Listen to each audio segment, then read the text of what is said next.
Welcome back to the Mark Warsh Show. It's been an eventful week, and I'm sure you've heard some of the incredible stories that have been circulating.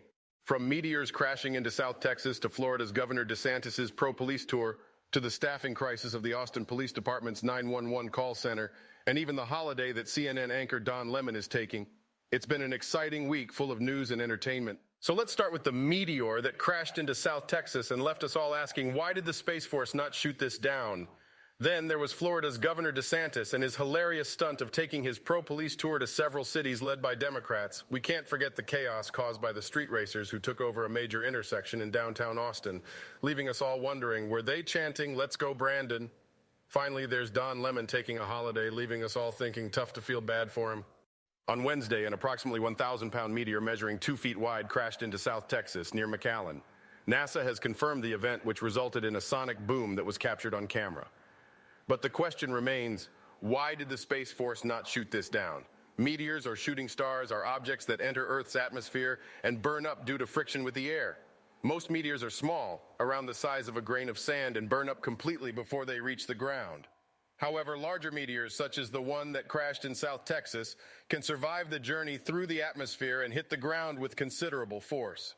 The study of meteors and other objects that enter Earth's atmosphere is known as meteoritics. Scientists can use the study of meteorites, the rocks that survive the journey through the atmosphere and hit the ground, to learn more about the early solar system and the formation of the planets. Just Google it. Are you tired of snacking on nuts that leave your mouth feeling dry and unsatisfied? Look no further than Nuts by D's Salt E flavored nuts, the perfect blend of flavor and moisture.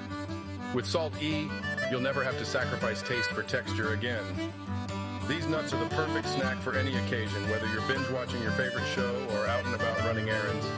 And with Nuts by D's commitment to quality ingredients, you can feel good about what you're snacking on. So why settle for boring and dry snacks when you can have the perfect balance of flavor and moisture with Salt E by Nuts by D? Try them today and taste the difference for yourself. Let's dive into the news and see what's really going on. Welcome back to the Mark Warsh Show. It's been an eventful week, and I've been keeping an eye on some of the extraordinary news stories that have been circulating. I want to start with a story that's sure to get your attention. Florida Republican Governor Ron DeSantis kicked off a pro-police tour in February 2023 to several cities led by Democrats, including New York City, Philadelphia, and Chicago. The tour includes stops in police departments to show support for law enforcement and to promote his strong stance on crime.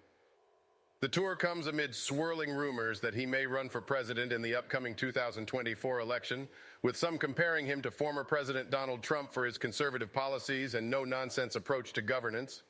It is worth noting that Governor DeSantis has been in the news recently for signing a bill that authorizes the use of flights to transport undocumented immigrants to so-called sanctuary cities across the United States.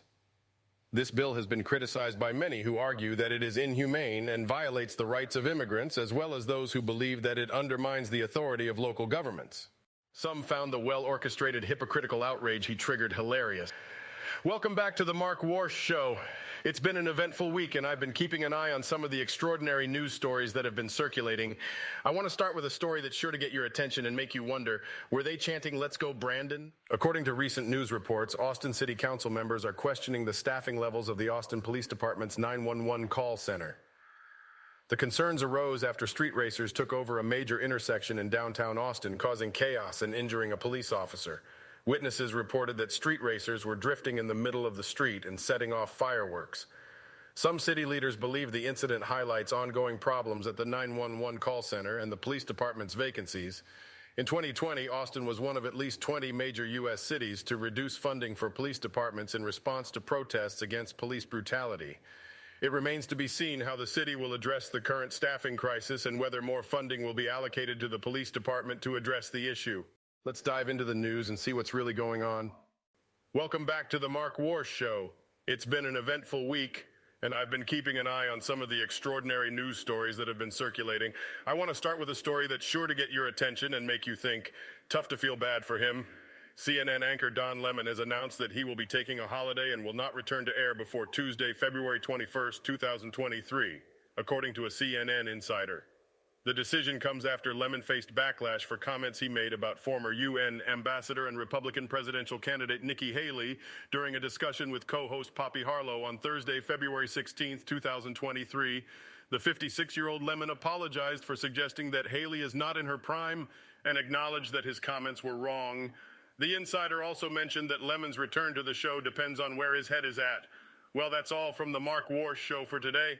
I hope you've enjoyed the news and all the amazing stories we've shared. I'd like to thank all of you for tuning in and engaging with us. You're the reason why I love doing this show and why I'm so passionate about it. You're the ones who make it worth doing, and I'm so grateful for that. If you've been inspired by what we talked about today, and if you like this content, come join me on social media. I'm on YouTube, Twitter, and Instagram. Just look up Mark Warsh and you'll find me.